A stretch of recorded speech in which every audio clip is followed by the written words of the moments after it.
Malam ini ada hal penting yang saya ingin sampaikan, karena kalau sekali lagi Anda bisa menangkap ini bukan hal yang sama sekali baru.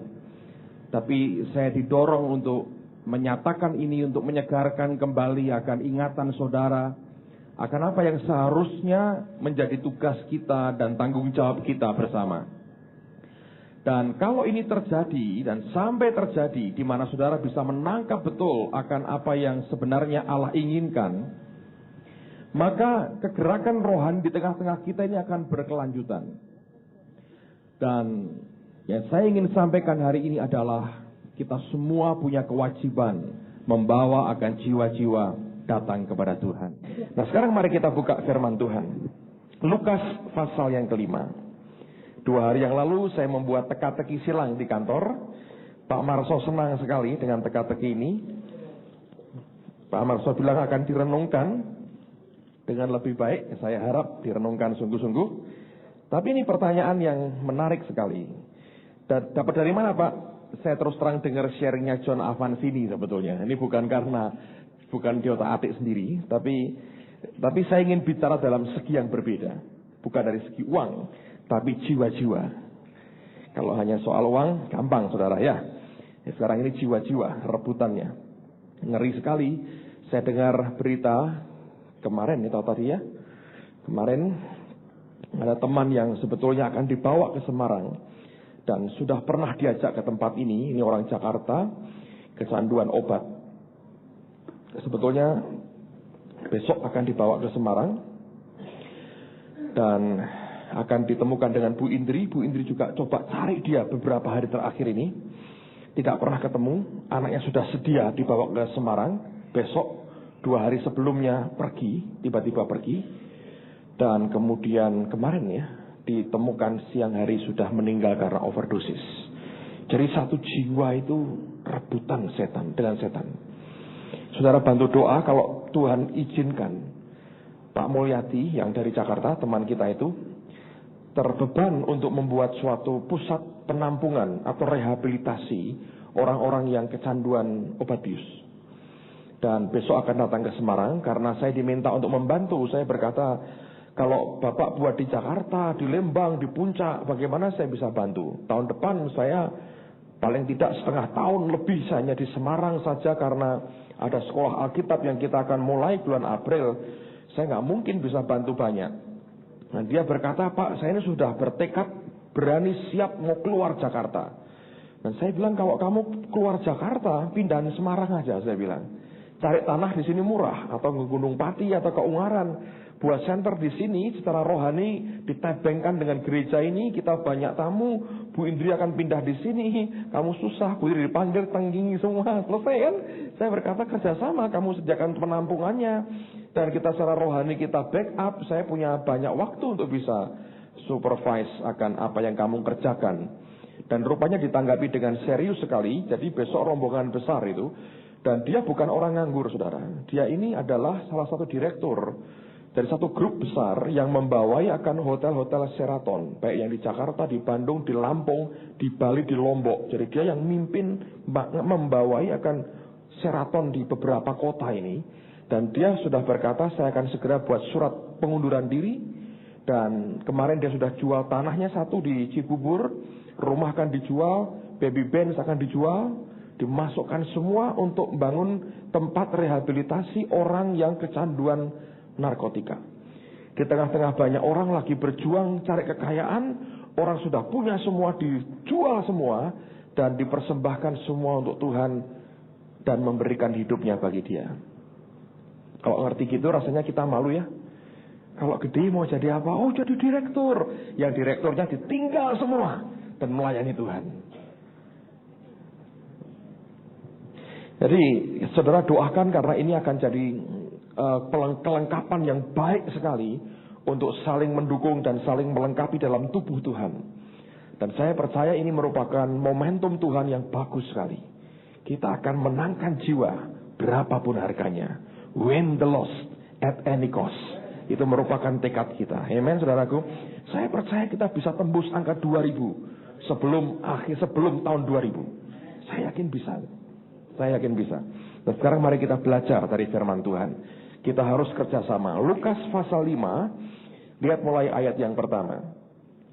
Pada suatu kali Yesus berdiri di pantai Danau Genesaret, sedang orang banyak mengerumuni dia hendak mendengarkan firman Allah. Ia melihat dua perahu di tepi pantai, nelayan-nelayannya telah turun dan sedang membasuh jalannya. Ia naik ke dalam salah satu perahu itu, yaitu perahu Simon, dan menyuruh dia supaya mendoakan perahunya menolakkan perahunya, terlalu rohani seringkali ya, menolakkan perahunya sedikit jauh dari pantai. Kalau mendoakan perahunya ini Yovang. Lalu ia duduk dan mengajar orang banyak dari atas perahu. Setelah selesai berbicara, ia berkata kepada Simon, bertolaklah ke tempat yang dalam dan tebarkanlah jalamu untuk menangkap ikan. Simon menjawab, Guru, telah sepanjang malam kami bekerja keras dan kami tidak menangkap apa-apa. Tetapi karena engkau menyuruhnya, aku akan menebarkan jala juga. Dan setelah mereka melakukannya, mereka menangkap sejumlah besar ikan sehingga jala mereka mulai koyak. Lalu mereka memberi isyarat kepada teman-temannya di perahu yang lain supaya mereka datang membantunya. Dan mereka itu datang, lalu mereka bersama-sama mengisi kedua perahu itu dengan ikan hingga hampir tenggelam. Ketika Simon Petrus melihat hal itu, ia pun tersungkur di depan Yesus dan berkata, Tuhan, pergilah daripadaku karena aku ini seorang berdosa. Sebab ia dan semua orang yang bersama-sama dengan dia takjub oleh karena banyaknya ikan yang mereka tangkap. Demikian juga Yakobus dan Yohanes, anak-anak Zebedeus, yang menjadi teman Simon. Kata Yesus kepada Simon, jangan takut, mulai dari sekarang engkau akan menjala manusia. Dan sesudah mereka menghela perahu-perahunya ke darat, mereka pun meninggalkan segala sesuatu lalu mengikut Yesus. 2 hari yang lalu saya ajukan pertanyaan kepada beberapa teman yang masih tinggal di kantor siang hari itu. Mengapa ketika akhirnya Simon Petrus itu menebarkan jalannya, dan kemudian ikan-ikan ditangkap, jala mereka menjadi koyak. Sedangkan dalam Injil Yohanes pasal 21, waktu mereka mengalami peristiwa yang hampir sama, di kesempatan yang berbeda, jala mereka tidak koyak. Mengapa dalam Injil Lukas pasal 5, jala mereka akhirnya koyak? Dan saya terima banyak jawaban macam-macam, ada yang terlalu beratlah ikannya, jalannya mungkin kurang kuat, segala macam teori banyak sekali. Tapi saya temukan satu hal yang aneh sekali, dan ini sebetulnya diucapkan oleh hamba Tuhan John Evans ini dalam kaitan soal uang. Tapi saya tidak melihatnya hanya soal uang. Tapi ada sesuatu yang menarik di sini yang saya mau tunjukkan kepada saudara. Nah, kalau Anda perhatikan pada ayat yang keempat, Alkitab berkata begini, setelah selesai berbicara, ia berkata kepada Simon, bertolaklah ke tempat yang dalam dan tebarkanlah, apa saudara? Jalamu untuk menangkap ikan. Nah, kata jala pada ayat yang ke, berapa tadi? Ayat yang keempat, ya, kata jala, itu kalau Anda baca di King James, sebetulnya itu bentuk jamak, bukan bentuk tunggal. Dalam bahasa Inggrisnya digunakan kata net. Jadi bentuk jamak. Kalau diterjemahkan itu jala-jalamu. Bukan cuma satu jala, tapi lebih dari satu jala. Perintahnya adalah tebarkan net jala-jalamu. Lalu kalau Anda perhatikan ayat yang kelima, Simon menjawab, Guru, telah sepanjang malam kami bekerja keras dan kami tidak menangkap apa-apa. Tetapi karena engkau menyuruhnya, aku akan menebarkan jala juga. Nah, kata jala yang kedua pada ayat berikutnya itu dari kata net, artinya satu jala, tunggal.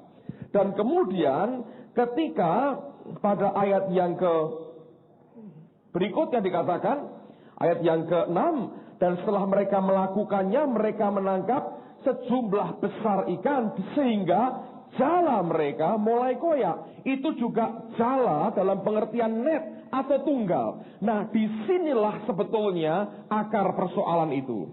Yesus perintahkan net. Dia hanya kerjakan net. Barangnya sama, tapi jumlahnya tidak persis sama. Saya belajar, inilah kuasa ketaatan yang kalau dilanggar akan berakibat sesuatu yang merugikan diri kita. Yesus berkata, engkau tebarkan jala-jalamu.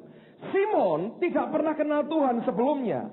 Mungkin dia merasa, dia bukan seorang nelayan seperti aku. Tapi dia punya kuasa ketika dia mengajar.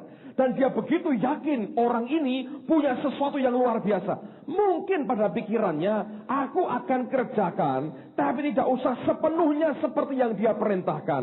Nah, waktu dia hanya menebarkan satu jala, akhirnya koyak.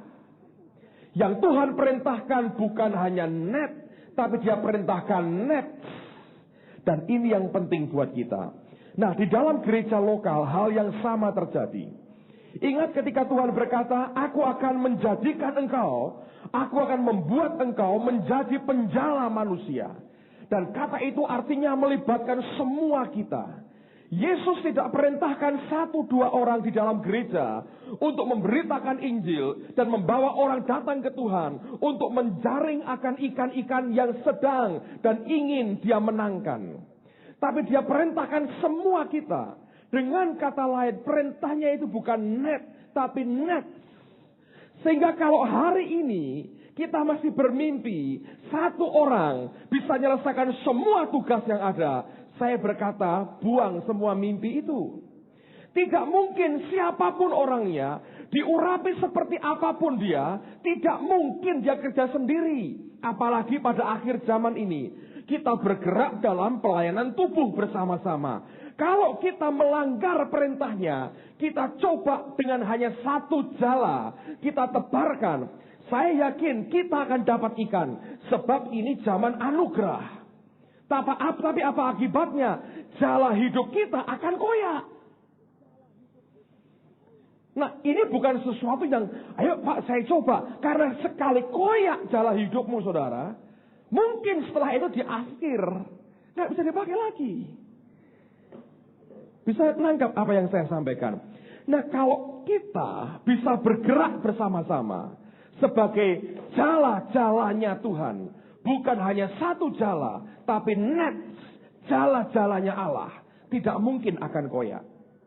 Kalau dia perintahkan net, kita kerjakan net, tidak akan koyak. Tapi kalau dia perintahkan net, dan kita hanya berikan net, dia perintahkan tebarkan banyak jala, dan kita hanya buat satu jala kita pakai. Saya mau beritahu saudara, bahwa itu akan membuat koyak jala hidup kita. Nah, hal yang sama dengan yang kita alami dalam hari-hari ini. Kalau Anda perhatikan dalam sebulan terakhir ini kurang lebih. Apapun khotbah yang disampaikan di mimbar tidak jadi masalah. Lihat orang tetap datang dan mau menerima Tuhan dalam hidup mereka. Bukankah itu anugerahnya? Saya bisa tanpa saudara. Selama khotbah bagus saja urapan didemonstrasikan, orang akan datang. Tapi kalau terus-terusan saya buat seperti itu, lama-lama jala hidup saya tidak akan tahan saudara. Akan koyak.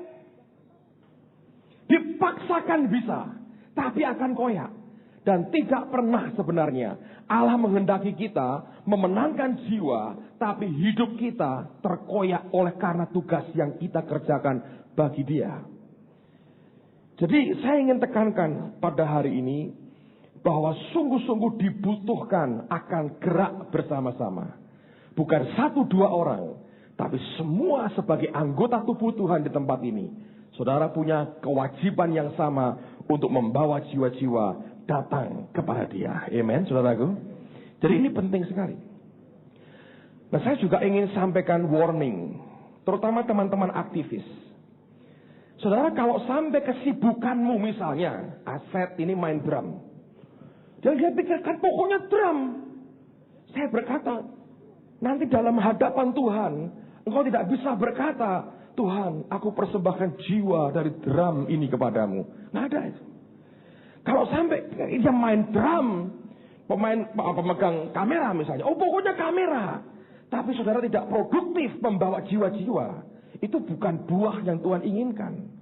Semua ini hanya merupakan sarana Goalnya tetap membawa jiwa datang kepada Tuhan.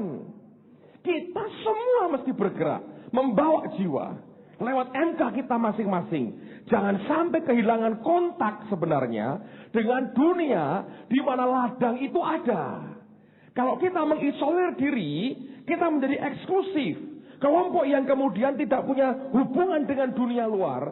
Dan tangan kita tidak bisa dialirkan, diulurkan untuk menarik mereka masuk. Tidak ada gunanya.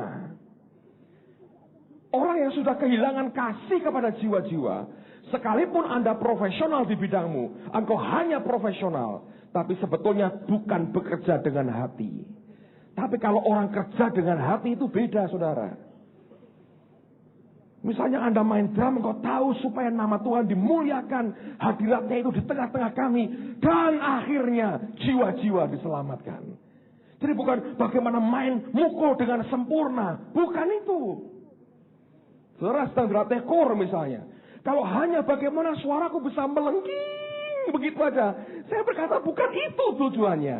Ya itu bisa dipecah-pecah kanan kiri, tapi bagaimana itu hadirat Tuhan dibawa, orang dibuat takjub oleh Allah yang kita tinggikan, lalu mereka berkata, sungguh Allah di tengah-tengah kita, lalu mereka datang kepada Tuhan. Lalu engkau nyanyi dengan hati, keluar dari hati. Yang di kantor misalnya, Anda ngetik banyak hal. Kalau cuma ngetik, saudara, itu membuat hanya jari-jari kita itu ngapal. Ya. Tapi apa tujuannya saya kerjakan semuanya ini? Supaya membuat semuanya menjadi lebih baik. Lalu dengan begitu gampang jiwa-jiwa akan ditangkap. Lalu kau kerjakan semua dengan hati. Karena tahu bahwa aku mau mereka diselamatkan. Aku mau dunia dibawa datang kepada Tuhan. Nah kalau kita sampai kehilangan tujuan ini, kita nggak lebih dari cuman ke kelompok sosial club. Social club. Dan itu yang menyedihkan sekali. Jadi jangan sampai Anda kehilangan kontak dengan mereka yang belum diselamatkan. Dan kehilangan hati untuk membawa mereka datang kepada Tuhan. Musik diciptakan bukan untuk musik. Itu hanya sarana sebetulnya. Tujuannya nama Yesus dimuliakan. Karena kita berkata kalau dia ditinggikan, apa yang terjadi? Dia akan menarik semua orang datang kepadanya. Itu dong saudara. Semua yang kita kerjakan supaya dia ditinggikan. Setelah itu apa? Dia menarik semua orang datang kepadanya. Itu tujuannya. Nah kalau sampai kita kehilangan tujuan itu, nggak ada gunanya. Amen. Jadi kita mesti gerak bersama-sama. Jangan mengandalkan satu orang. Dia perintahkan net. Jangan berikan hanya net. Dan ini akan membuat terkoyak kehidupan kita. Nah sekarang teruskan. Kisah Rasul pasal yang kelima. Saya beri beberapa contoh pada malam hari ini. Kisah Rasul pasal yang kelima. Lihat pada ayat. Kisah Rasul pasal yang kelima. Ayat yang ke-14 mulai. Dan makin lama, makin bertambahlah jumlah orang yang percaya kepada Tuhan, baik laki-laki maupun perempuan. Jadi mulai ayat 14, bicara tentang orang yang percaya kepada Tuhan. Ayat yang ke-15. Bahkan, siapa saudara? Mereka ini siapa? Ayat 14, yaitu orang yang percaya kepada Tuhan. Alkitab berkata, bahkan mereka membawa orang-orang sakit keluar ke jalan raya dan membaringkannya di atas balai-balai dan tilam. Supaya apabila Petrus lewat, setidak-tidaknya bayangannya mengenai salah seorang dari mereka. Dan juga orang banyak dari kota-kota di sekitar Yerusalem datang berduyun-duyun dan serta membawa orang-orang yang sakit dan orang-orang yang diganggu roh jahat. Dan mereka semua disembuhkan. Begitu mereka percaya, mereka bawa orang lain. Ini kan net kerjasama. Urapan Tuhan begitu kuat pada si Petrus, tapi tidak mungkin toh dia cari orang sakit sendiri. Orang-orang yang sudah percaya itu yang membawa orang sakit dan tahu kapan Petrus lewatnya di mana, ditunggu di tengah jalan.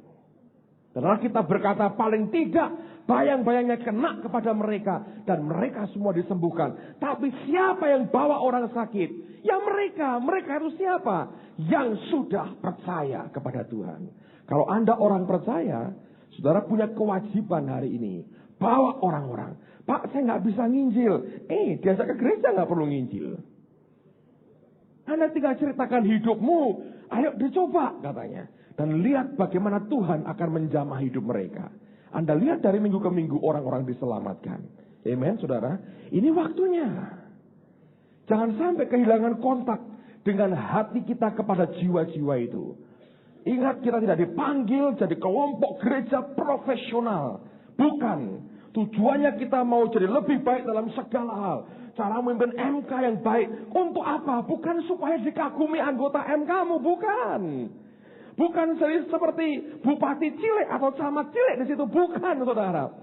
Kita dipanggil untuk melayani supaya nama Tuhan dimuliakan, ditinggikan. Ketika dia ditinggikan, lalu dia menarik semua orang datang kepadanya. Itu tujuannya.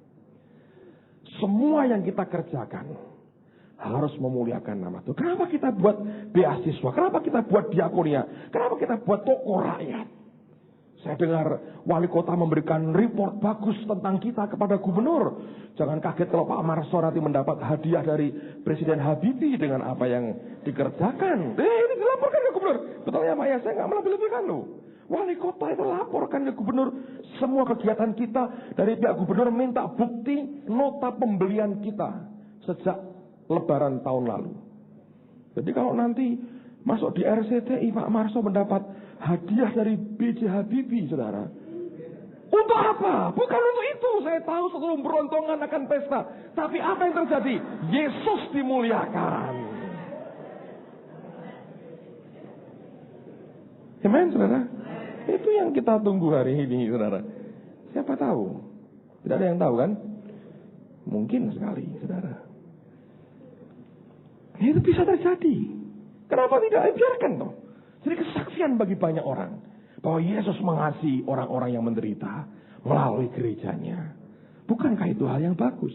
Tapi tujuannya bukan hanya itu. Membuat Tuhan dimuliakan. Ketika dia dimuliakan, dia tarik orang. Nah sekarang bagian kita mesti kerjasama. Mereka yang percaya, yang membawa orang sakit supaya mereka disembuhkan. Dan itu bagian tugas saudara. Simpel kok sebetulnya.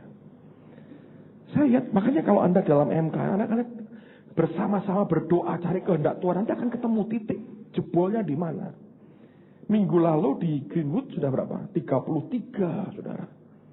MK-nya. Memang belum bisa dibelah karena ini sebagian besar kan baru 1-2 bulan ini mereka bergabung. Secara kehidupan belum siap, tapi secara sharingnya sudah dibelah dan itu sudah kesulitan sekali.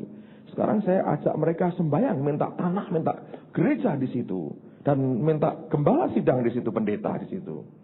Dan saya yakin Tuhan akan beri. Dan itu dalam waktu singkat saya yakin ratusan akan dibawa ke Tuhan, saudara. Ratusan dalam waktu singkat. Dan itu bisa terjadi dan pasti terjadi karena anugerah Tuhan. Tapi itu mesti kerjasama. Anda tahu dari mana mereka titik jebolnya? Secara manusia begini ceritanya, saudara. Satu di antara mereka doa nangis-nangis di Taman Getsemani.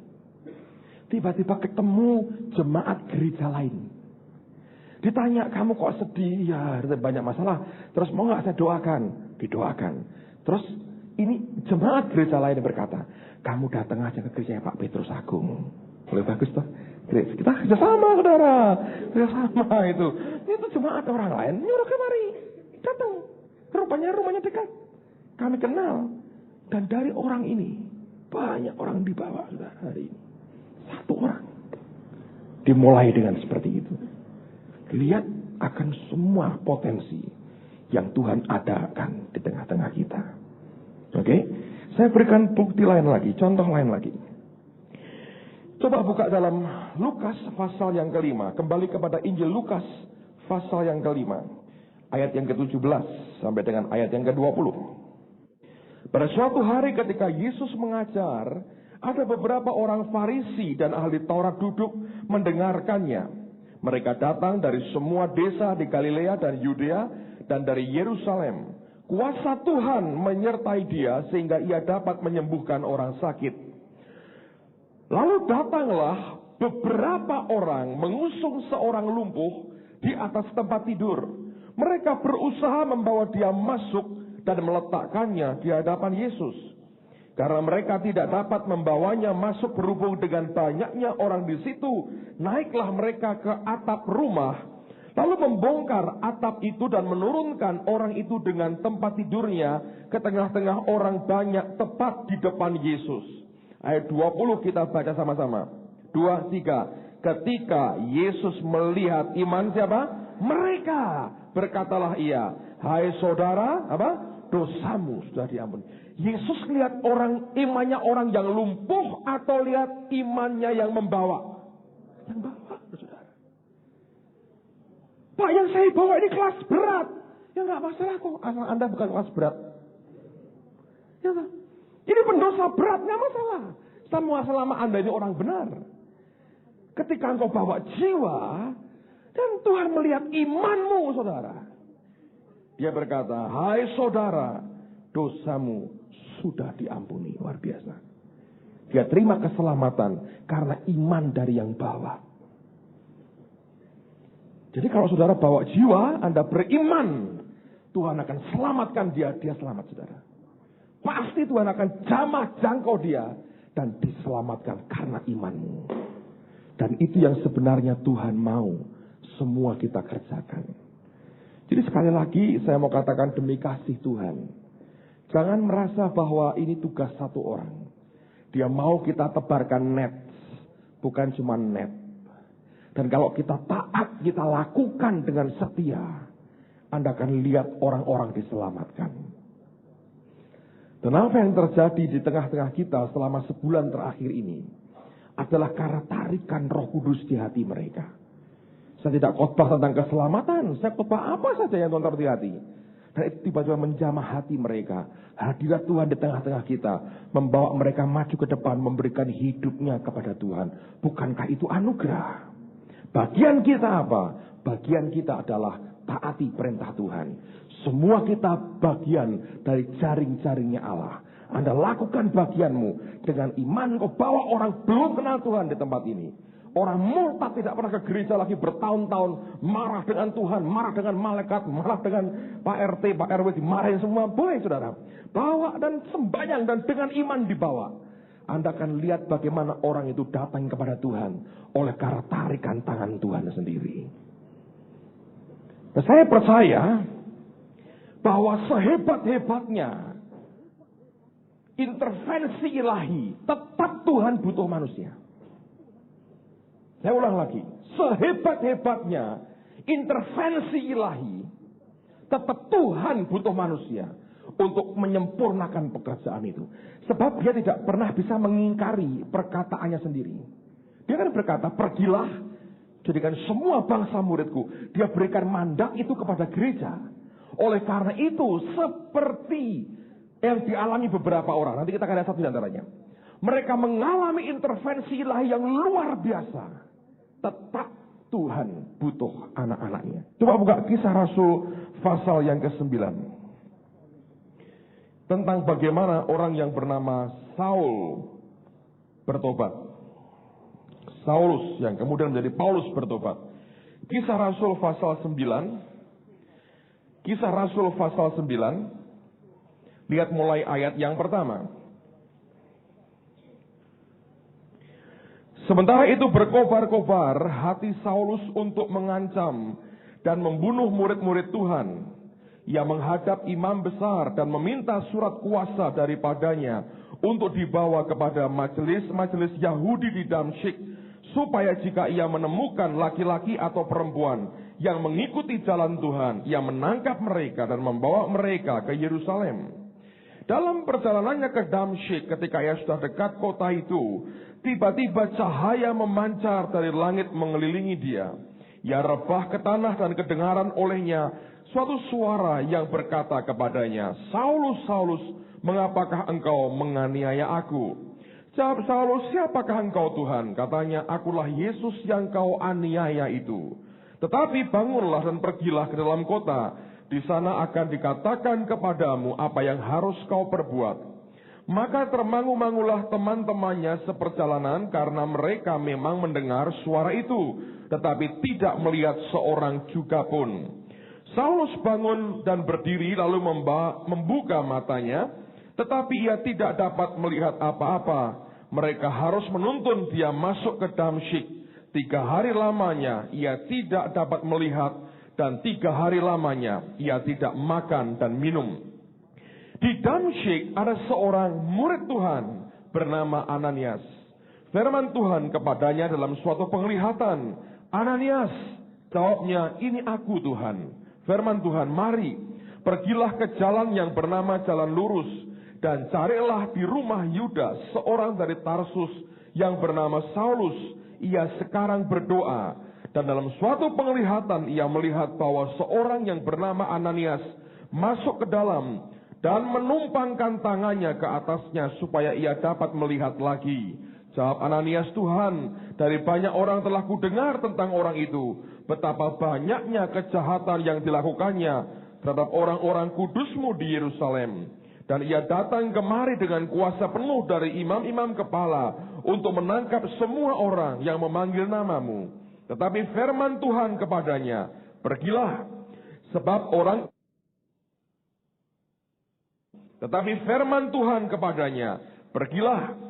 sebab orang ini adalah alat pilihan bagiku untuk memberitakan namaku kepada bangsa-bangsa lain, serta raja-raja dan orang-orang Israel." Disentuh, didorong. "Ayo maju, matanya.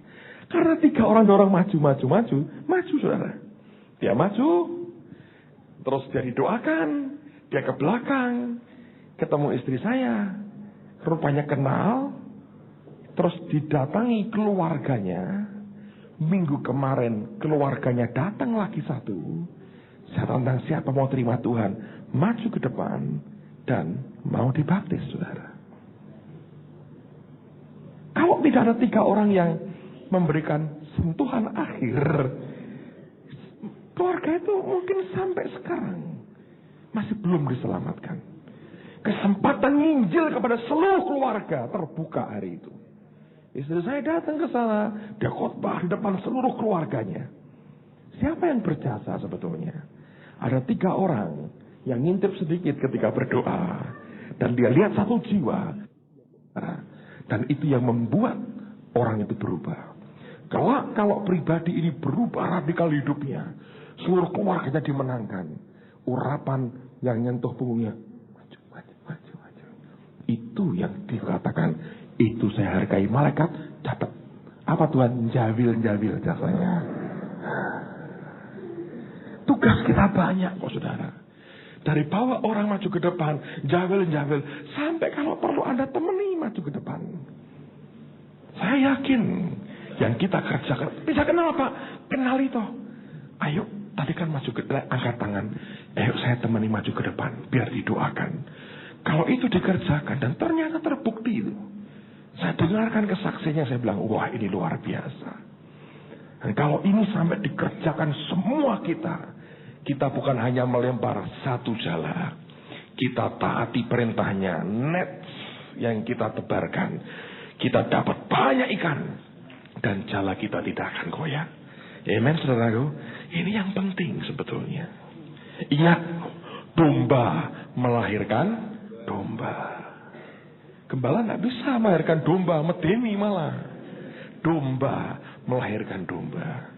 Yang sehat adalah 5 jawatan ini tugasnya melengkapi gereja, kata Efesus. Dan itu yang sebetulnya harus terjadi. Kalau kita bergerak serentak bersama-sama, Anda akan lihat bagaimana Tuhan akan bekerja. Nah, ayat yang terakhir saya tunjukkan 1 peristiwa, dan saya berdoa Anda dengan baik bisa meresponi. Buka bersama dengan saya 2 Samuel pasal yang ke-5. Saya pernah sampaikan ayat ini beberapa tahun yang lalu, dan saya didorong menyampaikan akan ayat yang sama, kisah yang sama dari 2 Samuel pasal yang ke-5. Lihat pada ayat yang ke-17 sampai dengan ayat yang ke-25.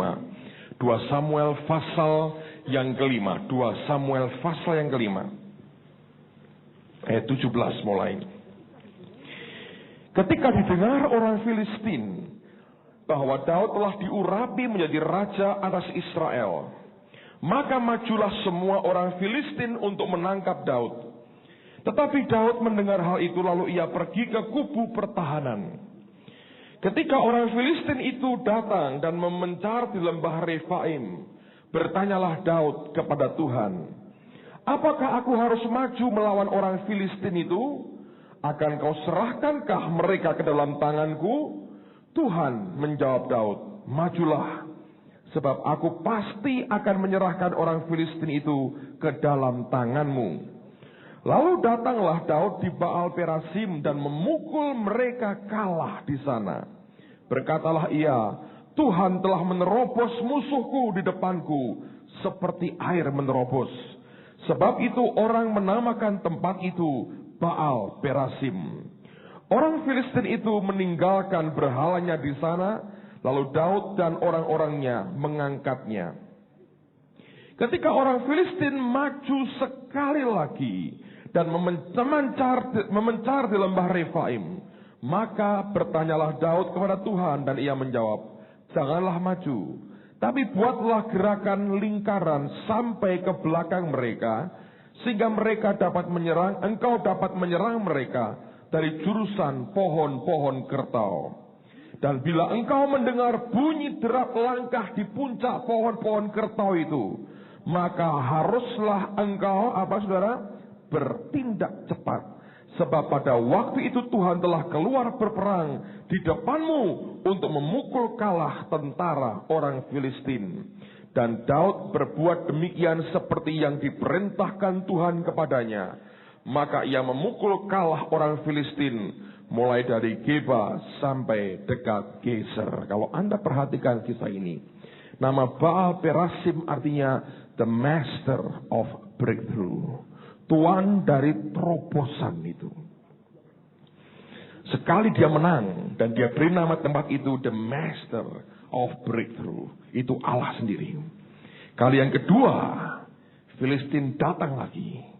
Tuhan berkata, tunggu, engkau buat lingkaran sampai di belakang mereka.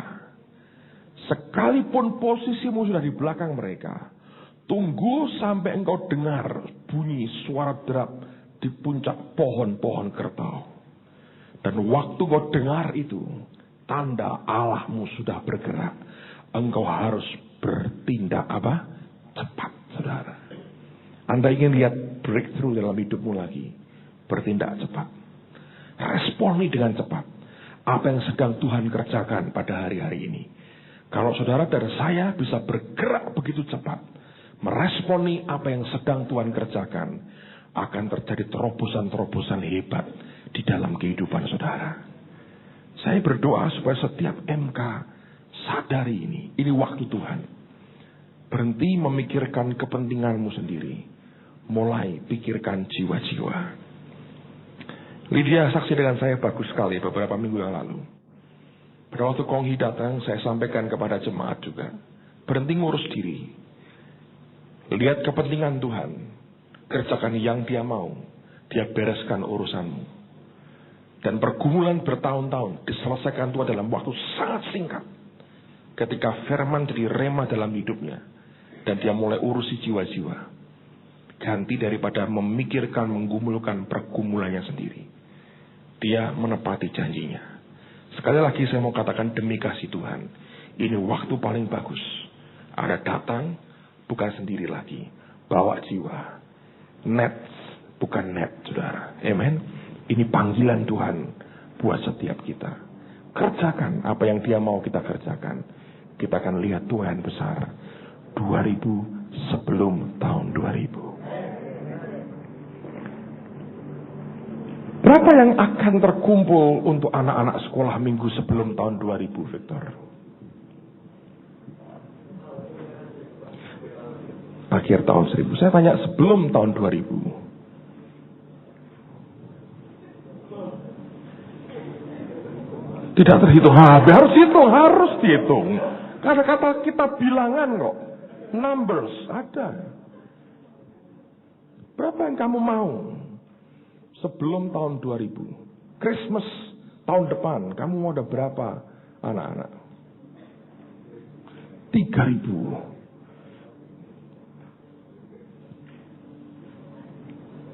No, Christmas 99 berarti tahun depan dong. 3.000. 2.000. Tahun ini 1.000. Tahun ini 1.000. Kristen, remaja mau berapa Kristen? Christmas tahun depan. Christmas terakhir abad 20. 500. So, banyak hal. Tapi itu terlalu kecil buat Tuhan. Seringkali saya pikir, saudara ya, Dia bisa berikan lebih. Kita di zaman kegerakan rohani. Tapi saya mau katakan, mari sembahyang dengan jumlah itu. Kalau at least terkumpul, saudara, mungkin kita harus revisi, bukan 2000 before 2000. Harus direvisi itunya. Kalau sudah dihabiskan Victor sendiri. Tapi saya percaya, saudara, kalau kita bergerak bersama-sama, ini zamannya. Amen. Hari Sabtu Bu Indri di tengah-tengah kita. Ini tempat bagus. Sarana bagus bawa jiwa. Yang kelas berat, saudara. Ini zamannya. Bawa mereka. Jam 6 sore. Minggu pagi, Minggu sore, Senin sore. Masa 4 kali di bom atom dan di nuklir tidak bertobat. Saya nggak yakin. Tapi saya percaya ini waktunya. Momentum bagus. Bawa jiwa-jiwa. Nanti Christmas kita buat acara untuk penginjilan. Tanggal 20 itu hari Minggu. Kebaktian kedua. Kita mau putar film tentang akhir zaman. Ini film baru. Film produksi tahun 97 mungkin. Baru, saudara. Saya sudah lihat filmnya. Bagus sekali. Ini akan kita pakai untuk bawa jiwa-jiwa. Mereka diselamatkan. Tanggal 21 dan 22. Kita buat kebaktian kesembuhan ilahi. Raymond Mui akan khotbah di tengah-tengah kita. Saya pernah dampingi dia di Myanmar, di Burma. Awal tahun ini. Dan saya lihat itu nyata sekali kesembuhannya. Kita sembahyang minta kesembuhan terjadi, mujizat terjadi. Dan kemudian jiwa-jiwa diselamatkan. Anak-anak tanggal 24, anak-anak sekolah minggu akan menangkan jiwa mencapai 1.000. Tanggal 25 kita celebration, kita pesta. Dan setelah itu libur seminggu, 26 remaja. Saya pengen libur terus, saudara. 26 remaja. Kita off seminggu. Januari kita mulai lagi. Saya yakin ada sesuatu yang baik. Baru Tikung tanggal berapa, Yus? 12 jadi? 12 di Baru Tikung. Lapangan terbuka. Kita mau KKR di Baru Tikung. Baru Tikung untuk Yesus. Luar biasa. Kalau meruntungan bisa jadi luar biasa. Baru Tikung bisa. Dulu meruntungan itu, waduh, saudara. Tapi sekarang luar biasa. Dan calon penerima penghargaan dari B.J. Habibie muncul di Brontongan. Luar biasa. Nanti kita nyoto sama-sama, Pak, kalau itu terjadi, Pak. Amen, saudara. Ini waktu yang bagus untuk kita lakukan sesuatu bagi Tuhan. Ini waktunya. Kalau sekali lagi Anda bisa menangkap ini bukan hal yang sama sekali baru. Tapi saya didorong untuk menyatakan ini, untuk menyegarkan kembali akan ingatan saudara, akan apa yang seharusnya menjadi tugas kita dan tanggung jawab kita bersama. Dan kalau ini terjadi dan sampai terjadi di mana saudara bisa menangkap betul akan apa yang sebenarnya Allah inginkan, maka kegerakan rohani di tengah-tengah kita ini akan berkelanjutan. Dan yang saya ingin sampaikan hari ini adalah kita semua punya kewajiban membawa akan jiwa-jiwa datang kepada Tuhan. Nah, sekarang mari kita buka firman Tuhan. Lukas pasal yang kelima. 2 hari yang lalu saya membuat teka-teki silang di kantor. Pak Marso senang sekali dengan teka-teki ini. Pak Marso bilang akan direnungkan dengan lebih baik. Saya harap direnungkan sungguh-sungguh. Tapi ini pertanyaan yang menarik sekali. Dapat dari mana, Pak? Saya terus terang dengar sharingnya John Avancini sebetulnya. Ini bukan dia otak atik sendiri, tapi saya ingin bicara dalam segi yang berbeda. Bukan dari segi uang, tapi jiwa-jiwa. Kalau hanya soal uang, gampang saudara ya. Sekarang ini jiwa-jiwa rebutannya. Ngeri sekali. Saya dengar berita kemarin, itu tadi ya. Kemarin ada teman yang sebetulnya akan dibawa ke Semarang. Dan sudah pernah diajak ke tempat ini orang Jakarta, kecanduan obat. Sebetulnya besok akan dibawa ke Semarang dan akan ditemukan dengan Bu Indri. Bu Indri juga coba cari dia beberapa hari terakhir ini, tidak pernah ketemu. Anaknya sudah sedia dibawa ke Semarang. Besok 2 hari sebelumnya tiba-tiba pergi. Dan kemudian kemarin ya, ditemukan siang hari sudah meninggal karena overdosis. Jadi satu jiwa itu rebutan setan dengan setan. Saudara bantu doa kalau Tuhan izinkan Pak Mulyati yang dari Jakarta, teman kita itu, terbeban untuk membuat suatu pusat penampungan atau rehabilitasi orang-orang yang kecanduan obat bius. Dan besok akan datang ke Semarang karena saya diminta untuk membantu. Saya berkata, kalau Bapak buat di Jakarta, di Lembang, di Puncak, bagaimana saya bisa bantu? Tahun depan saya paling tidak setengah tahun lebih hanya di Semarang saja karena ada sekolah Alkitab yang kita akan mulai bulan April. Saya nggak mungkin bisa bantu banyak. Dan dia berkata, Pak, saya ini sudah bertekad, berani, siap mau keluar Jakarta. Dan saya bilang, kalau kamu keluar Jakarta, pindahan Semarang aja, saya bilang. Cari tanah di sini murah, atau ke Gunung Pati, atau ke Ungaran. Buat center di sini, secara rohani, ditebengkan dengan gereja ini, kita banyak tamu, Bu Indri akan pindah di sini, kamu susah, Bu Indri dipanggil, tenggingi semua, selesai kan? Saya berkata, kerjasama, kamu sediakan penampungannya, dan kita secara rohani kita backup, saya punya banyak waktu untuk bisa supervise akan apa yang kamu kerjakan. Dan rupanya ditanggapi dengan serius sekali, jadi besok rombongan besar itu, dan dia bukan orang nganggur, saudara. Dia ini adalah salah satu direktur dari satu grup besar yang membawai akan hotel-hotel Sheraton, baik yang di Jakarta, di Bandung, di Lampung, di Bali, di Lombok. Jadi dia yang mimpin membawai akan Sheraton di beberapa kota ini. Dan dia sudah berkata, saya akan segera buat surat pengunduran diri. Dan kemarin dia sudah jual tanahnya satu di Cibubur, rumah akan dijual, baby Benz akan dijual, dimasukkan semua untuk membangun tempat rehabilitasi orang yang kecanduan narkotika. Di tengah-tengah banyak orang lagi berjuang cari kekayaan, orang sudah punya semua, dijual semua, dan dipersembahkan semua untuk Tuhan, dan memberikan hidupnya bagi dia. Kalau ngerti gitu rasanya kita malu ya. Kalau gede mau jadi apa? Oh, jadi direktur. Yang direkturnya ditinggal semua dan melayani Tuhan. Jadi saudara doakan karena ini akan jadi kelengkapan yang baik sekali untuk saling mendukung dan saling melengkapi dalam tubuh Tuhan. Dan saya percaya ini merupakan momentum Tuhan yang bagus sekali. Kita akan menangkan jiwa berapapun harganya. Win the lost at any cost. Itu merupakan tekad kita. Amen, saudaraku. Saya percaya kita bisa tembus angka 2000 sebelum tahun 2000. Saya yakin bisa. Saya yakin bisa. Dan sekarang mari kita belajar dari firman Tuhan. Kita harus kerjasama. Lukas pasal 5, lihat mulai ayat yang pertama. Pada suatu kali Yesus berdiri di pantai Danau Genesaret, sedang orang banyak mengerumuni dia hendak mendengarkan firman Allah. Ia melihat 2 perahu di tepi pantai, nelayan-nelayannya telah turun dan sedang membasuh jalannya. Ia naik ke dalam salah satu perahu itu, yaitu perahu Simon, dan menyuruh dia supaya mendoakan perahunya menolakkan perahunya, terlalu rohani seringkali ya, menolakkan perahunya sedikit jauh dari pantai. Kalau mendoakan perahunya ini Yofang. Lalu ia duduk dan mengajar orang banyak dari atas perahu. Setelah selesai berbicara, ia berkata kepada Simon, bertolaklah ke tempat yang dalam dan tebarkanlah jalamu untuk menangkap ikan. Simon menjawab, Guru, telah sepanjang malam kami bekerja keras dan kami tidak menangkap apa-apa. Tetapi karena engkau menyuruhnya, aku akan menebarkan jala juga.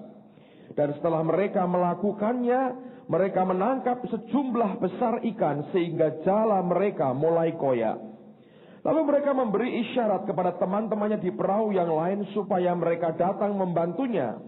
Dan mereka itu datang, lalu mereka bersama-sama mengisi kedua perahu itu dengan ikan hingga hampir tenggelam.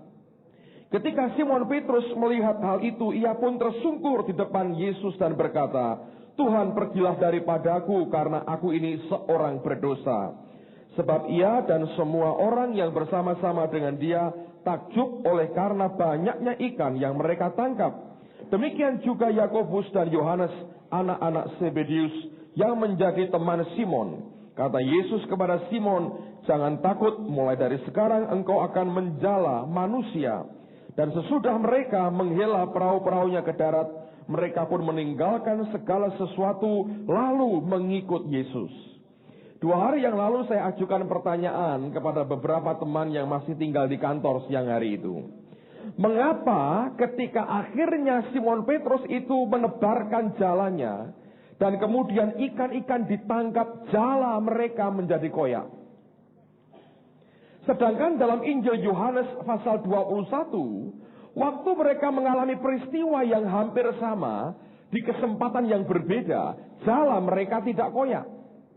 Mengapa dalam Injil Lukas pasal 5, jala mereka akhirnya koyak? Dan saya terima banyak jawaban macam-macam, ada yang terlalu beratlah ikannya, jalannya mungkin kurang kuat, segala macam teori banyak sekali. Tapi saya temukan satu hal yang aneh sekali, dan ini sebetulnya diucapkan oleh hamba Tuhan John Evans ini dalam kaitan soal uang. Tapi saya tidak melihatnya hanya soal uang, tapi ada sesuatu yang menarik di sini yang saya mau tunjukkan kepada saudara. Nah, kalau Anda perhatikan pada ayat yang keempat, Alkitab berkata begini. Setelah selesai berbicara, ia berkata kepada Simon, "Bertolaklah ke tempat yang dalam dan tebarkanlah," apa saudara? "Jalamu untuk menangkap ikan." Nah, kata jala pada ayat yang ke berapa tadi? Ayat yang keempat, ya. Kata jala itu kalau Anda baca di King James, sebetulnya itu bentuk jamak, bukan bentuk tunggal. Dalam bahasa Inggrisnya digunakan kata net. Jadi bentuk jamak. Kalau diterjemahkan itu jala-jalamu. Bukan cuma satu jala, tapi lebih dari satu jala.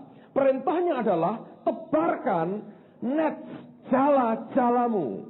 Lalu kalau Anda perhatikan ayat yang kelima, Simon menjawab, "Guru, telah sepanjang malam kami bekerja keras dan kami tidak menangkap apa-apa. Tetapi karena engkau menyuruhnya, aku akan menebarkan jala juga." Nah, kata jala yang kedua pada ayat berikutnya itu dari kata net, artinya satu jala, tunggal. Dan kemudian ketika pada ayat yang berikutnya dikatakan, ayat yang ke-6, "Dan setelah mereka melakukannya, mereka menangkap sejumlah besar ikan sehingga jala mereka mulai koyak." Itu juga jala dalam pengertian net atau tunggal. Nah, disinilah sebetulnya akar persoalan itu. Yesus perintahkan net. Dia hanya kerjakan net. Barangnya sama, tapi jumlahnya tidak persis sama. Saya belajar inilah kuasa ketaatan yang kalau dilanggar akan berakibat sesuatu yang merugikan diri kita. Yesus berkata, "Engkau tebarkan jala-jalamu." Simon tidak pernah kenal Tuhan sebelumnya. Mungkin dia merasa, dia bukan seorang nelayan seperti aku. Tapi dia punya kuasa ketika dia mengajar. Dan dia begitu yakin orang ini punya sesuatu yang luar biasa. Mungkin pada pikirannya, aku akan kerjakan, tapi tidak usah sepenuhnya seperti yang dia perintahkan. Nah, waktu dia hanya menebarkan satu jala, akhirnya koyak. Yang Tuhan perintahkan bukan hanya net, tapi dia perintahkan net. Dan ini yang penting buat kita. Nah, di dalam gereja lokal hal yang sama terjadi. Ingat ketika Tuhan berkata, "Aku akan menjadikan engkau, aku akan membuat engkau menjadi penjala manusia." Dan kata itu artinya melibatkan semua kita. Yesus tidak perintahkan 1-2 orang di dalam gereja untuk memberitakan Injil dan membawa orang datang ke Tuhan untuk menjaring akan ikan-ikan yang sedang dan ingin dia menangkan. Tapi dia perintahkan semua kita. Dengan kata lain, perintahnya itu bukan net, tapi net. Sehingga kalau hari ini kita masih bermimpi 1 orang bisa menyelesaikan semua tugas yang ada, saya berkata, buang semua mimpi itu. Tidak mungkin siapapun orangnya, diurapi seperti apapun dia, tidak mungkin dia kerja sendiri. Apalagi pada akhir zaman ini, kita bergerak dalam pelayanan tubuh bersama-sama. Kalau kita melanggar perintahnya, kita coba dengan hanya 1 jala, kita tebarkan. Saya yakin kita akan dapat ikan, sebab ini zaman anugerah. Tapi apa akibatnya? Jala hidup kita akan koyak.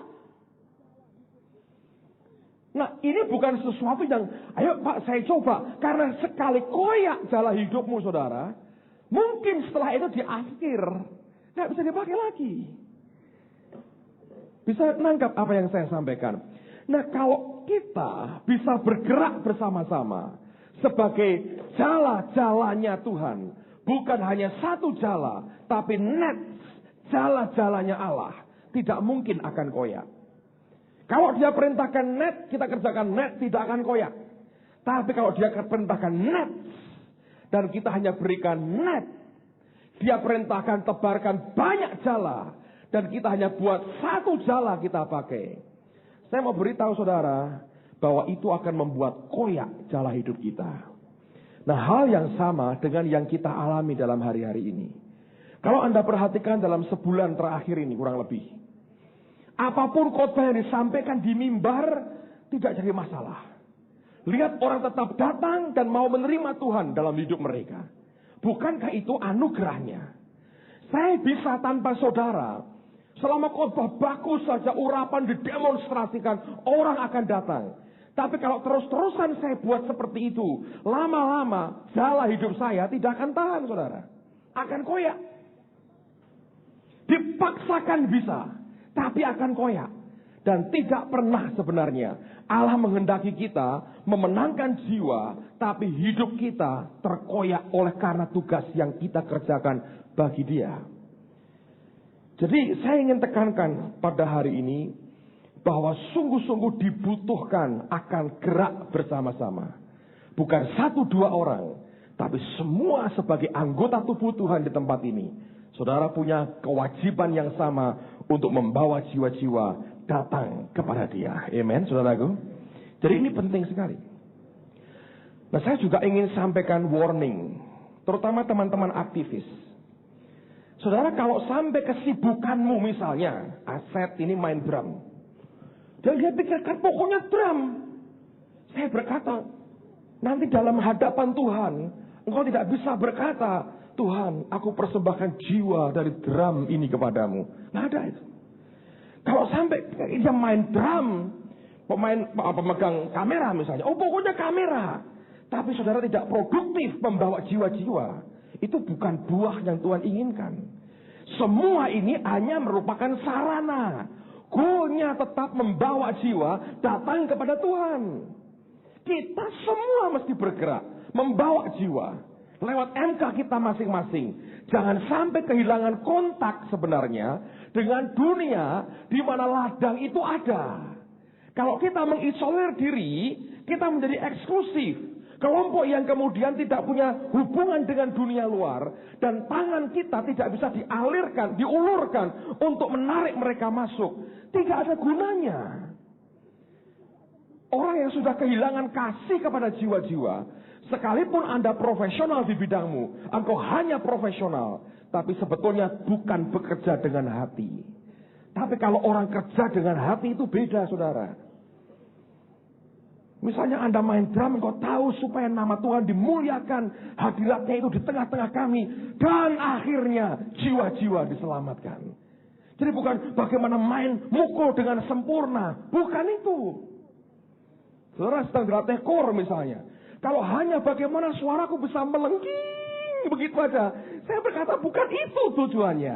Ya itu bisa dipecah-pecah kanan kiri. Tapi bagaimana itu hadirat Tuhan dibawa.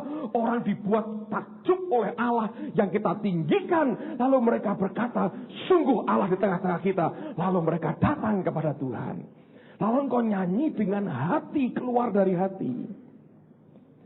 Yang di kantor misalnya Anda ngetik banyak hal. Kalau cuma ngetik saudara, itu membuat hanya jari-jari kita itu ngapal. Ya. Tapi apa tujuannya saya kerjakan semuanya ini? Supaya membuat semuanya menjadi lebih baik. Lalu dengan begitu gampang jiwa-jiwa akan ditangkap. Lalu kau kerjakan semua dengan hati. Karena tahu bahwa aku mau mereka diselamatkan. Aku mau dunia dibawa datang kepada Tuhan. Nah kalau kita sampai kehilangan tujuan ini, kita nggak lebih dari cuman ke kelompok sosial club. Social club. Dan itu yang menyedihkan sekali. Jadi jangan sampai Anda kehilangan kontak dengan mereka yang belum diselamatkan. Dan kehilangan hati untuk membawa mereka datang kepada Tuhan. Musik diciptakan bukan untuk musik. Itu hanya sarana sebetulnya. Tujuannya nama Yesus dimuliakan. Karena kita berkata kalau dia ditinggikan, apa yang terjadi? Dia akan menarik semua orang datang kepadanya. Itu dong saudara. Semua yang kita kerjakan supaya dia ditinggikan. Setelah itu apa? Dia menarik semua orang datang kepadanya. Itu tujuannya. Nah kalau sampai kita kehilangan tujuan itu, nggak ada gunanya. Amen. Jadi kita mesti gerak bersama-sama. Jangan mengandalkan satu orang. Dia perintahkan net. Jangan berikan hanya net. Dan ini akan membuat terkoyak kehidupan kita. Nah sekarang teruskan. Kisah Rasul pasal yang kelima. Saya beri beberapa contoh pada malam hari ini. Kisah Rasul pasal yang kelima. Lihat pada ayat. Kisah Rasul pasal yang kelima. Ayat yang ke-14 mulai. Dan makin lama, makin bertambahlah jumlah orang yang percaya kepada Tuhan, baik laki-laki maupun perempuan. Jadi mulai ayat 14, bicara tentang orang yang percaya kepada Tuhan. Ayat yang ke-15. Bahkan, siapa saudara? Mereka ini siapa? Ayat 14, yaitu orang yang percaya kepada Tuhan. Alkitab berkata, bahkan mereka membawa orang-orang sakit keluar ke jalan raya dan membaringkannya di atas balai-balai dan tilam. Supaya apabila Petrus lewat, setidak-tidaknya bayangannya mengenai salah seorang dari mereka. Dan juga orang banyak dari kota-kota di sekitar Yerusalem datang berduyun-duyun dan serta membawa orang-orang yang sakit dan orang-orang yang diganggu roh jahat, dan mereka semua disembuhkan. Begitu mereka percaya, mereka bawa orang lain. Ini kan net kerjasama. Urapan Tuhan begitu kuat pada si Petrus, tapi tidak mungkin toh dia cari orang sakit sendiri. Orang-orang yang sudah percaya itu yang membawa orang sakit dan tahu kapan Petrus lewatnya di mana, ditunggu di tengah jalan. Dan kita berkata paling tidak bayang-bayangnya kena kepada mereka dan mereka semua disembuhkan. Tapi siapa yang bawa orang sakit? Ya mereka itu siapa? Yang sudah percaya kepada Tuhan. Kalau Anda orang percaya, saudara punya kewajiban hari ini. Bawa orang-orang. Pak, saya nggak bisa nginjil. Diajak ke gereja nggak perlu nginjil. Anda tinggal ceritakan hidupmu. Ayo dicoba katanya. Dan lihat bagaimana Tuhan akan menjamah hidup mereka. Anda lihat dari minggu ke minggu orang-orang diselamatkan. Amen, saudara. Ini waktunya. Jangan sampai kehilangan kontak dengan hati kita kepada jiwa-jiwa itu. Ingat, kita tidak dipanggil jadi kelompok gereja profesional. Bukan. Tujuannya kita mau jadi lebih baik dalam segala hal. Cara memimpin MK yang baik. Untuk apa? Bukan supaya dikagumi anggota MK-mu. Bukan. Bukan seperti bupati cilik atau camat cilik di situ. Bukan, saudara. Kita dipanggil untuk melayani supaya nama Tuhan dimuliakan, ditinggikan. Ketika dia ditinggikan, lalu dia menarik semua orang datang kepadanya. Itu tujuannya. Semua yang kita kerjakan harus memuliakan nama Tuhan. Kenapa kita buat beasiswa? Kenapa kita buat diakonia? Kenapa kita buat toko rakyat? Saya dengar wali kota memberikan report bagus tentang kita kepada gubernur. Jangan kaget kalau Pak Marso nanti mendapat hadiah dari Presiden Habibie dengan apa yang dikerjakan. Ini dilaporkan ke gubernur. Betulnya Pak ya, saya nggak melebih-lebihkan loh. Wali kota itu laporkan ke gubernur semua kegiatan kita. Dari pihak gubernur minta bukti nota pembelian kita sejak Lebaran tahun lalu. Jadi kalau nanti masuk di RCTI Pak Marso mendapat hadiah dari B.J. Habibie, saudara. Untuk apa? Bukan untuk itu. Saya tahu seluruh berontongan akan pesta. Tapi apa yang terjadi? Yesus dimuliakan. Amen, saudara. Itu yang kita tunggu hari ini, saudara. Siapa tahu? Tidak ada yang tahu kan? Mungkin sekali, saudara. Itu bisa terjadi. Kenapa tidak? Biarkan toh. Jadi kesaksian bagi banyak orang bahwa Yesus mengasihi orang-orang yang menderita melalui gerejanya. Bukankah itu hal yang bagus? Tapi tujuannya bukan hanya itu. Membuat Tuhan dimuliakan. Ketika dia dimuliakan, dia tarik orang. Nah sekarang bagian kita harus kerjasama. Mereka yang percaya, yang membawa orang sakit supaya mereka disembuhkan. Dan itu bagian tugas saudara. Simple kok sebetulnya. Saya lihat, makanya kalau Anda dalam MK, anak-anak bersama-sama berdoa cari kehendak Tuhan, nanti akan ketemu titik jebolnya di mana. Minggu lalu di Greenwood sudah berapa? 33, saudara. MK-nya. Memang belum bisa dibelah karena ini sebagian besar kan baru 1-2 bulan ini mereka bergabung. Secara kehidupan belum siap, tapi secara sharingnya sudah dibelah dan itu sudah kesulitan sekali.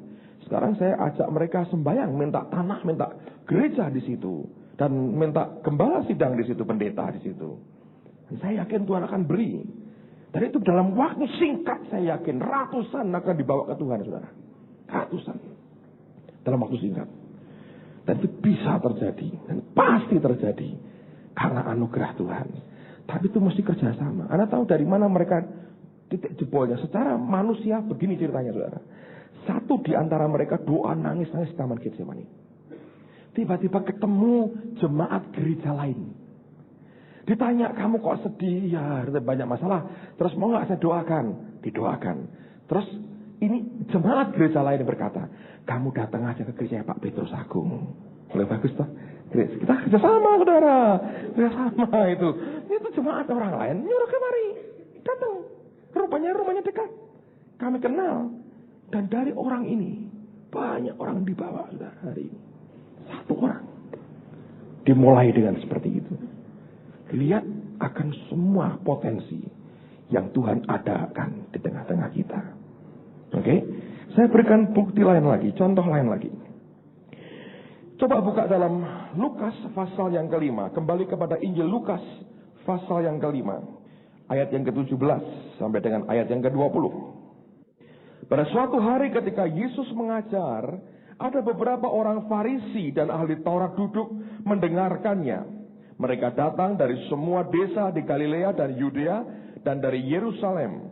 Kuasa Tuhan menyertai dia sehingga ia dapat menyembuhkan orang sakit. Lalu datanglah beberapa orang mengusung seorang lumpuh di atas tempat tidur. Mereka berusaha membawa dia masuk dan meletakkannya di hadapan Yesus.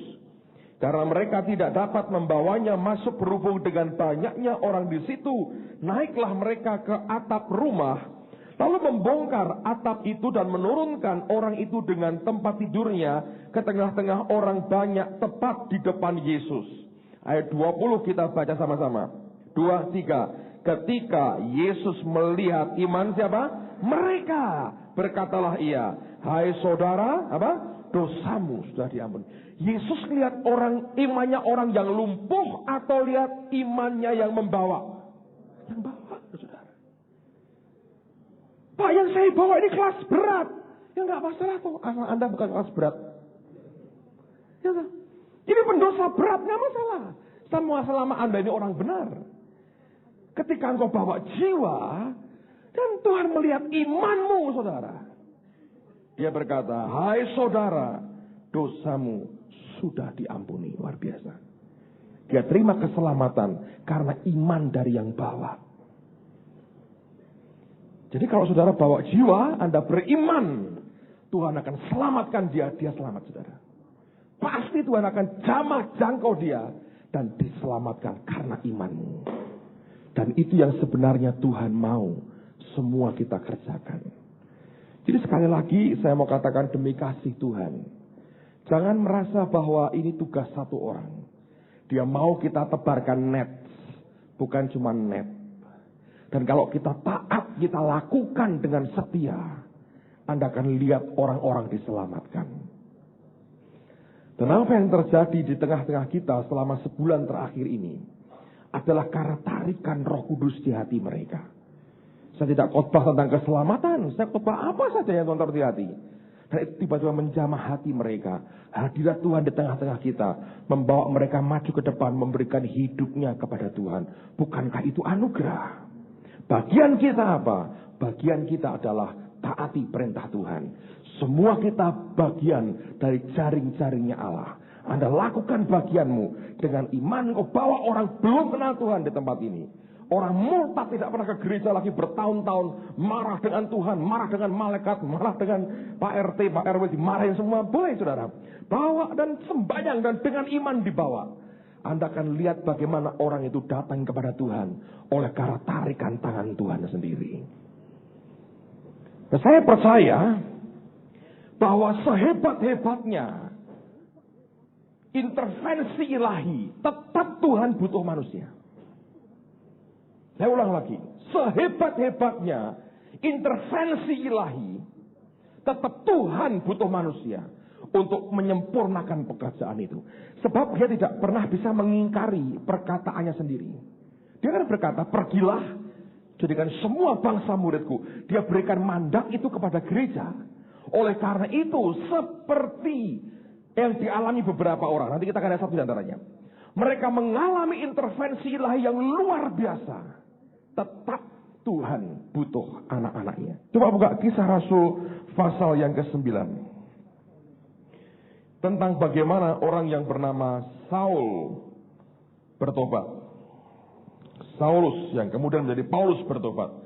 Kisah Rasul pasal 9. Kisah Rasul pasal 9. Lihat mulai ayat yang pertama. Sementara itu berkobar-kobar hati Saulus untuk mengancam dan membunuh murid-murid Tuhan. Ia menghadap imam besar dan meminta surat kuasa daripadanya untuk dibawa kepada majelis-majelis Yahudi di Damsyik, supaya jika ia menemukan laki-laki atau perempuan yang mengikuti jalan Tuhan, ia menangkap mereka dan membawa mereka ke Yerusalem. Dalam perjalanannya ke Damsyik, ketika ia sudah dekat kota itu, tiba-tiba cahaya memancar dari langit mengelilingi dia. Ia rebah ke tanah dan kedengaran olehnya suatu suara yang berkata kepadanya, "Saulus, Saulus, mengapakah engkau menganiaya aku?" Jawab Saulus, "Siapakah engkau Tuhan?" Katanya, "Akulah Yesus yang kau aniaya itu. Tetapi bangunlah dan pergilah ke dalam kota. Di sana akan dikatakan kepadamu apa yang harus kau perbuat." Maka termangu-mangulah teman-temannya seperjalanan karena mereka memang mendengar suara itu, tetapi tidak melihat seorang juga pun.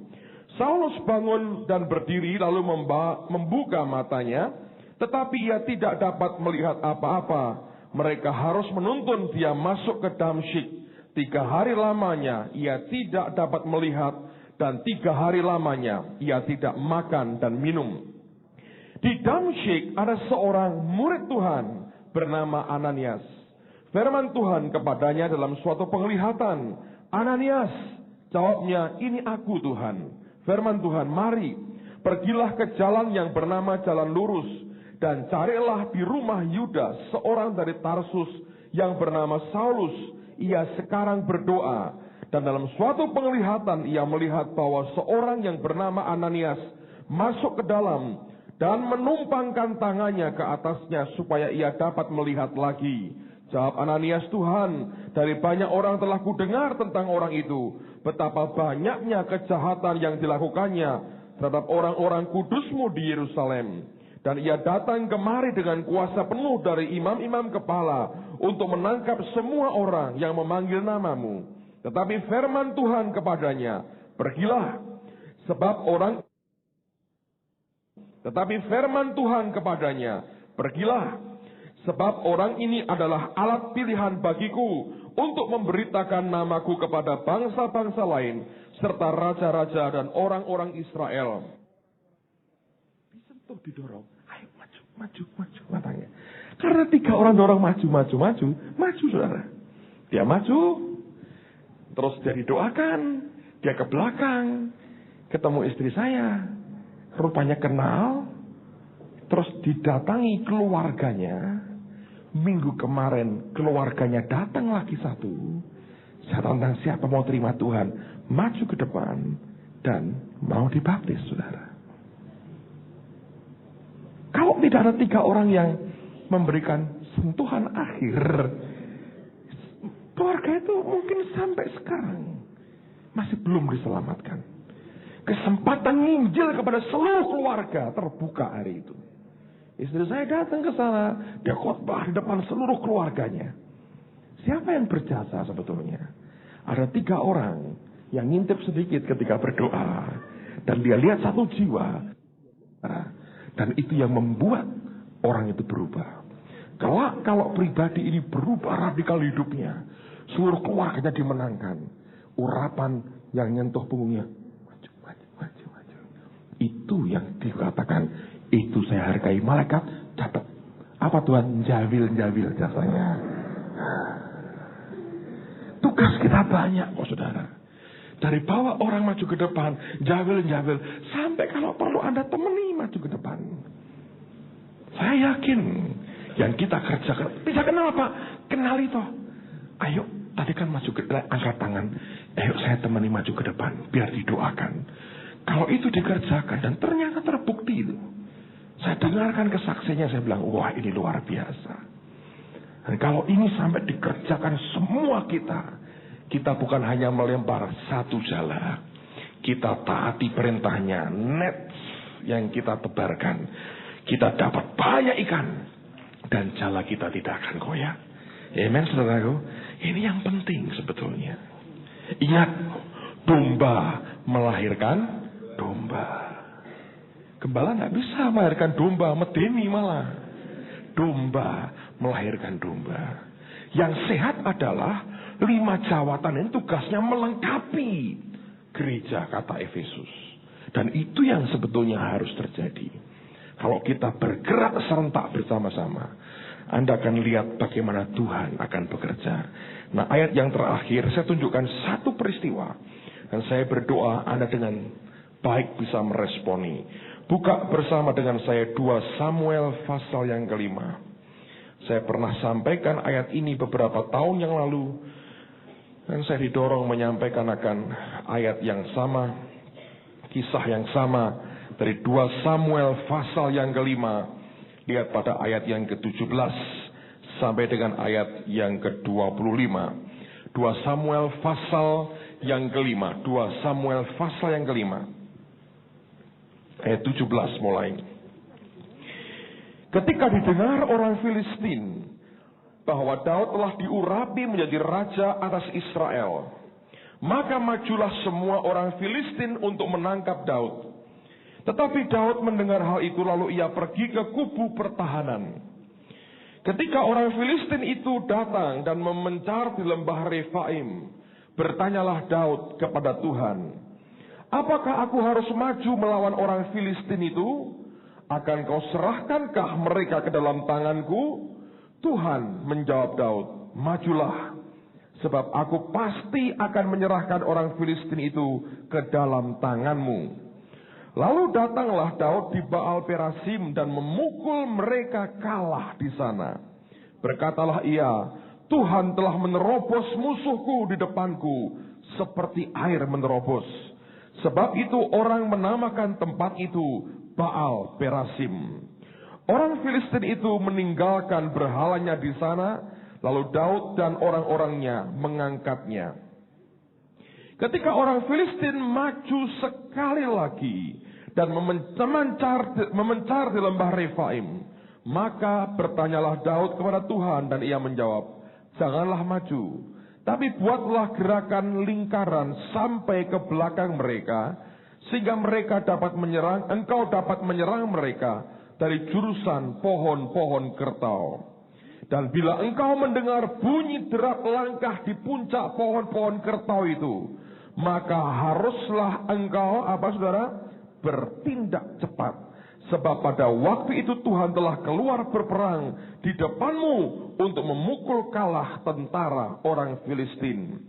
Dan Daud berbuat demikian seperti yang diperintahkan Tuhan kepadanya.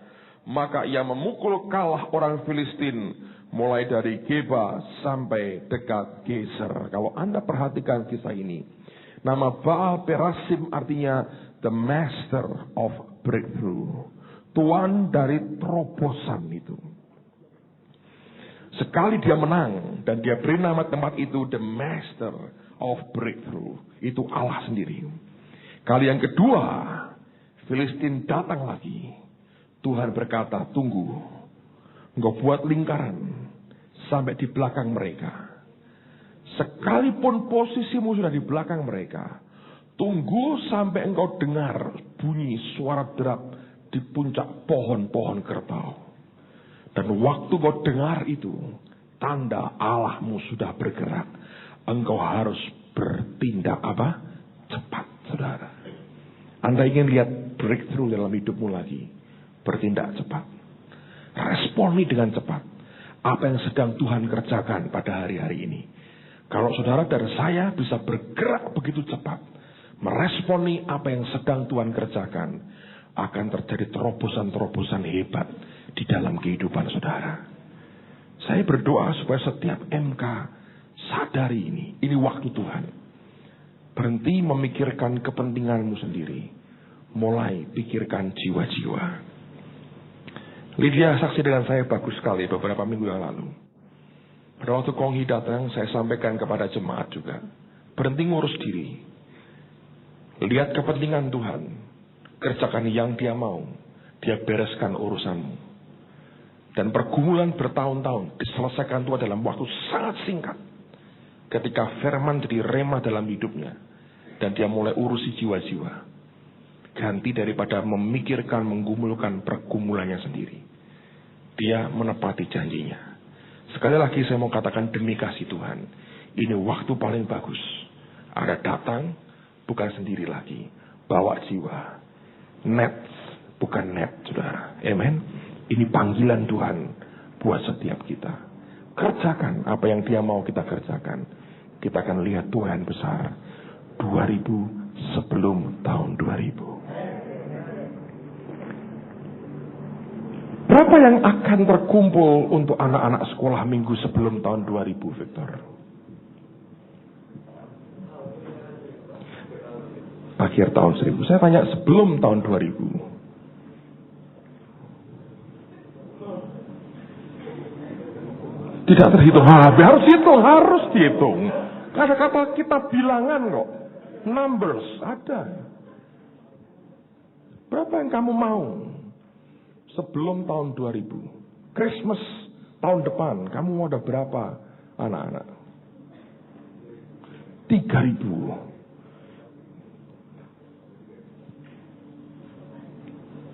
No, Christmas 99 berarti tahun depan, no. 3.000. 2.000. Tahun ini 1.000. Tahun ini 1.000. Kristen, remaja mau berapa Kristen? Christmas tahun depan. Christmas terakhir abad 20. 500. So, banyak hal. Dan itu terlalu kecil buat Tuhan. Seringkali saya pikir, saudara ya. Dia bisa berikan lebih. Kita di zaman kegerakan rohani. Tapi saya mau katakan, mari sembahyang dengan jumlah itu. Kalau at least terkumpul, saudara. Mungkin kita harus revisi, bukan 2000 before 2000. Harus direvisi itunya. Karena sudah dihabiskan Victor sendiri. Tapi saya percaya, saudara. Kalau kita bergerak bersama-sama. Ini zamannya. Amen. Hari Sabtu Bu Indri di tengah-tengah kita. Ini tempat bagus. Sarana bagus bawa jiwa. Yang kelas berat saudara. Ini zamannya. Bawa mereka. Jam 6 sore. Minggu pagi, Minggu sore, Senin sore.